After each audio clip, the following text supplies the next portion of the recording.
This is my first video I ever made. My name is Divi. I look sick as fuck. First ever time. This is just gonna be a compilation of random thoughts and me trying to do things that are my responsibility and taking care of myself. It is, I don't fucking know what time it is. It's like 11 or something in the morning.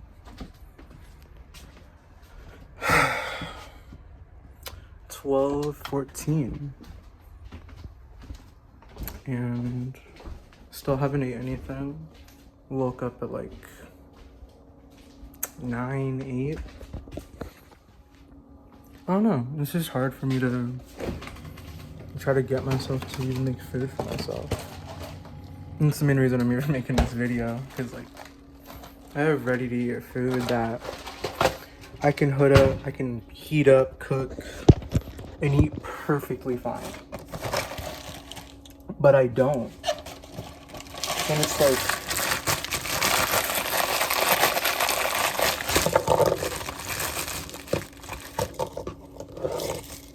for me personally, it's like, I know it's because of my depression and other things that are going on in my life that just make it difficult for me to even have the motivation to even get out of bed, honestly. But I've realized, like, for me, once I have an audience, someone to talk to, whether it's a person or just a video camera like this, like, I will get my stuff done. Even just the presence of it all gets me more motivation to do shit.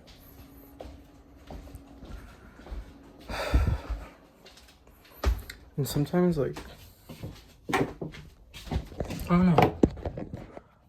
It's not just like my own things. It's like not doing a lot of my own other responsibilities as well.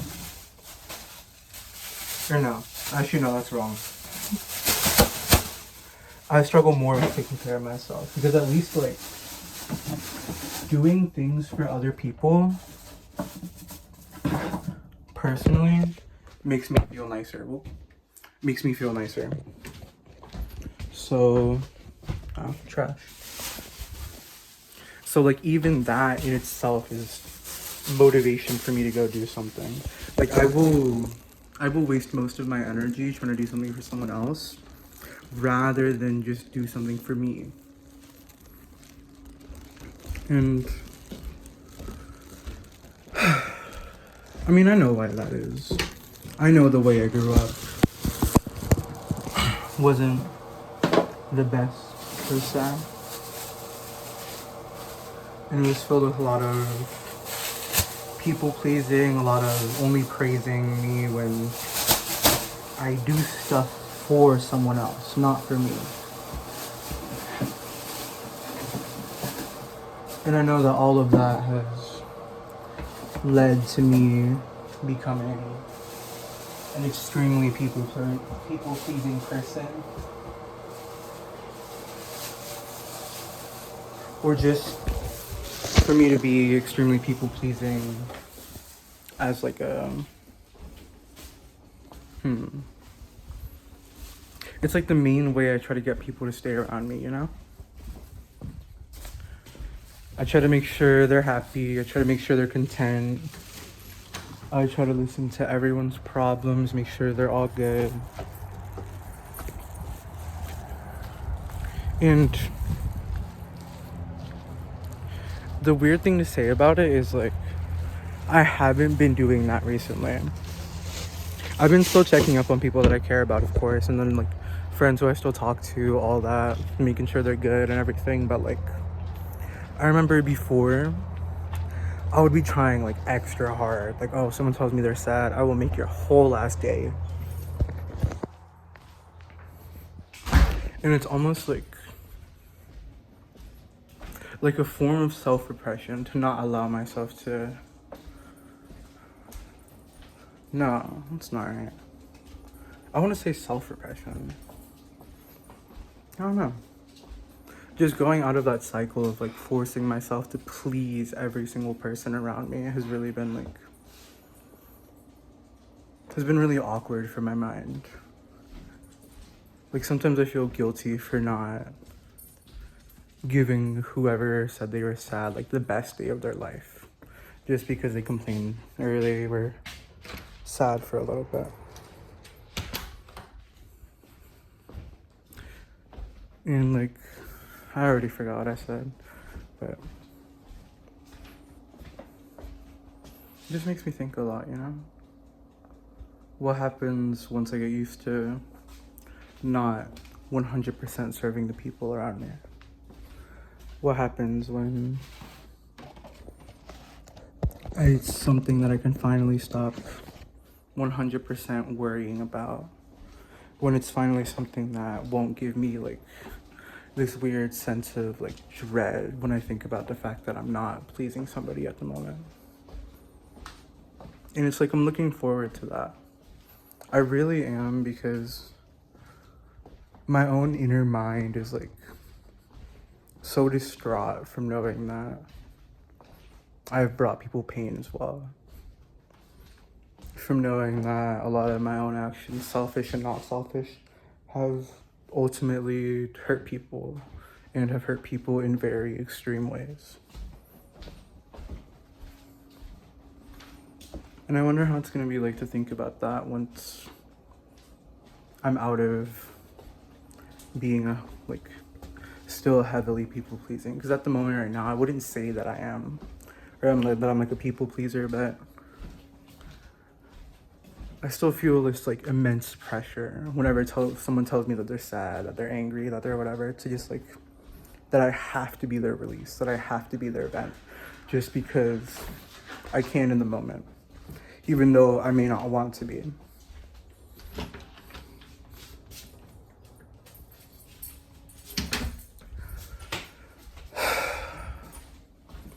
And me mentioning not wanting to be made me remember, like, even still now, growing up, like, people pleasing and shit, selfishness feels like,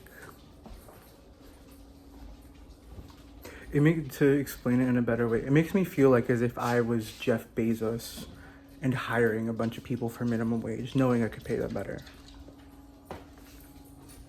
It's like I know in the moment I might be able to help. I might be able to do something. I might be able to just let them just vent, even if I can only hear them out for like 5 minutes before it starts turning into something that's more self-harm. Or more me letting myself go for somebody. That's the better way to say that. And it's like experiencing more and more people in my life, knowing the way, or not knowing, but being able to see how different they view the world versus the way I view it, and versus the things that they do, the reasons that they do it for. Being able to connect to people, so, like, not connect, being able to be aware of someone. Be aware.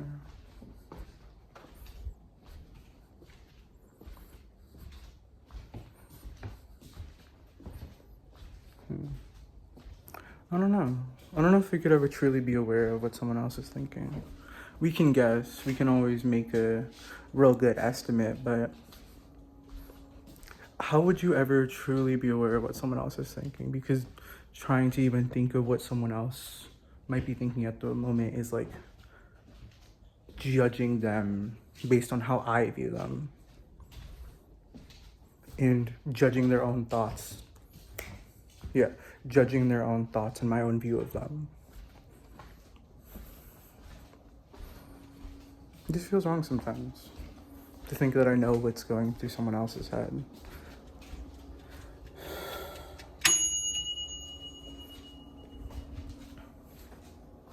I don't know. This has been a really long fucking ramble, but it's been good for me.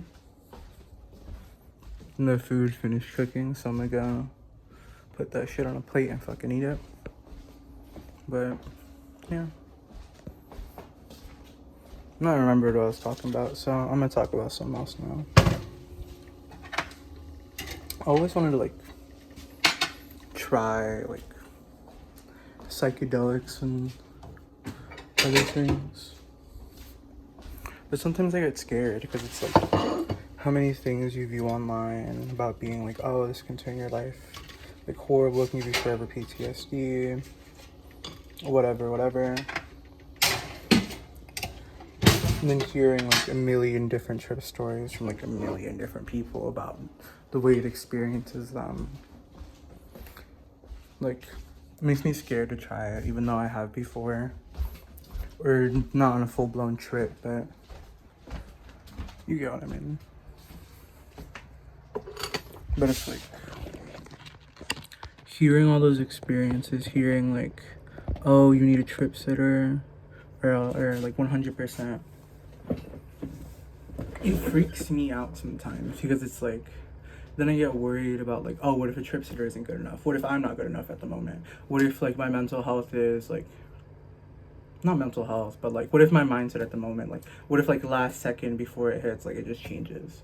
And it's like, when I first tried to do like a full-blown trip, like, it didn't work, it didn't take enough. But I remember like before I was thinking about like, oh yeah, let me watch the Psych Substance, I love that guy, but like, yeah, let me watch his video on it. And even though I do believe that he's like very nice, very informative, great guy, great channel, I do just think like the video I watched and it was too formal. And I know not everyone is gonna get what I mean by that, but like growing up in a way where it's like everyone around me treats me casually. I've had formal conversations with people, but that's something that's rare. That's not something that's often, or that happens often at least. It gets scary. Because like the fact that it's not often, and like the fact that the only real formal conversations I've had with somebody are just with stuff that's serious, like doctors, lawyers, that type of thing, or just like my future, even like school, fucking, I can't think of a specific thing, but like I'm sure you guys understand what I mean. But just like, it's always been terrifying because during those moments I can, like, for the doctors, I can learn something that's like, oh, I might be fucked up, and I might be fucked up forever. And that might just be something that I have to deal with my whole entire life. Lawyers, oh, I made this shitty mistake and now I'm fucked. Or I'm a first generation American. Parents, won't say exactly what they are, but you know what I mean. I gotta talk to them. I have to talk for them during like legal things, doctor stuff, all that. And it gets scary. I feel like especially like going through that as a kid, because it's like, I remember before any of that stuff even happened, only times I ever saw like a cop even, or fucking like a lawyer, or was just on TV, it was always like some, it was fucking dramatic as shit.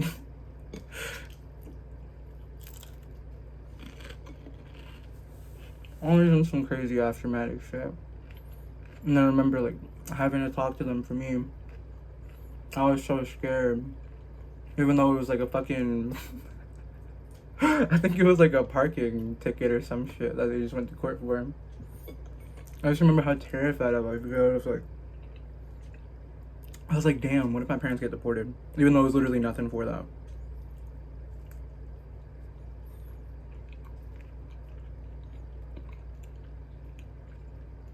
But it's like constantly having that fear, especially as a kid, knowing that like my parents, if people found out that we're here, we're gone, or at least they are. I don't know what's gonna happen to me, especially now. But like always being constantly aware of that fact as a kid, I feel like has made me so dependent sometimes. Dependent on the people around me, and always like trying to make sure, not dependent, no. It's made me always heavily attached to anyone who's around me. Not anyone, but any good experience and any person who I have a good experience with around me. because like I will immediately, as soon as something good's happening, latch on to it 100%, or if there's a chance of something happening, I will try to make sure it does happen. And this goes for literally anything, even something that's like slightly good. Like, the other day, I was trying to go hang out with a friend, just chill on some regular shit.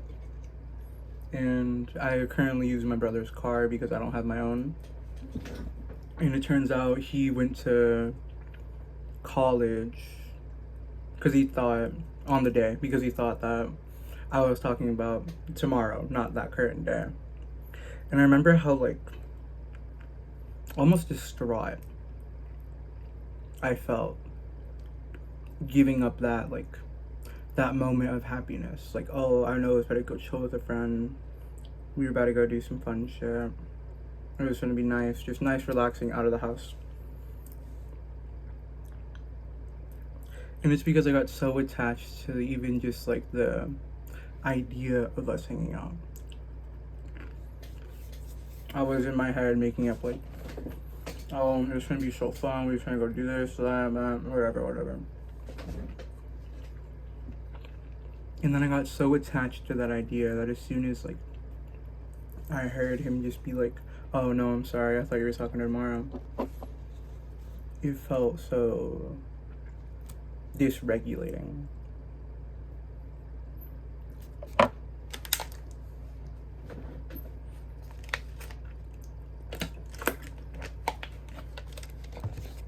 It was only like a few days ago too, last week I think. And it made me like realize for a second, like, whoa, let me sit my ass back right in this fucking chair I'm sitting on right now and just think about what I can do to not get myself to be that way. Because it used to be like I would get attached to like romantic partners, platonic, close friends, and I would always want to go see them, go hang out with them, all that type of stuff. And it'd be the same type of like distress when I'm not able to. But for this person, like, I've learned to not get myself attached to people like that anymore. Ooh, these are not fully cooked. But I've learned kind of how to